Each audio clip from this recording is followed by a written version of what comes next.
সম্মানিত দর্শক ও মৎস্য খামারি ভাই ও বন্ধুগণ, আসসালামু আলাইকুম। যে যেখান থেকে ভিডিওটি দেখতে পাচ্ছেন আপনাদেরকে জানাই শুভেচ্ছা অভিনন্দন। তো স্ক্রিনে আপনারা দেখতে পাচ্ছেন এগুলো হলো উন্নত মানের 2024 সালের তারাবাইং মাছের পোনা। তো যারা যারা কাদামাটি পুকুরে তারাবাইং মাছ চাষ করতে আগ্রহী আছেন, তো অবশ্যই আপনারা চাইলে আমাদের কাছ থেকে উন্নত মানের তারাবাইং মাছের পোনা আমাদের কাছ থেকে নিতে পারেন।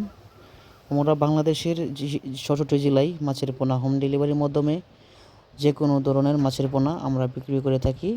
তো সর্বোচ্চ কম দামে আপনারা আমাদের কাছ থেকে তারাবাইং মাছের পোনা আমাদের কাছে নিতে পারেন। এগুলো আমরা একবারে কম দামে আপনাদেরকে দিয়ে থাকি। তো দেখেন বন্ধুরা, এই মাছের সাইজগুলো রয়েছে 1.5 থেকে 2 ইঞ্চি সাইজের পোনা। তো আপনারা চাইলে এর থেকে বড় সাইজেও তারাবাইঙের মাছের পোনা আমাদের কাছ থেকে নিতে পারেন। আমাদের যোগাযোগের ঠিকানা দলা ত্রিশাল, ময়মনসিংহ। তো অবশ্যই বন্ধুরা, অবশ্যই আমাদের ইউটিউব চ্যানেলটি সাবস্ক্রাইব করে আমাদের পাশে থাকবেন। ধন্যবাদ। আসসালামু আলাইকুম।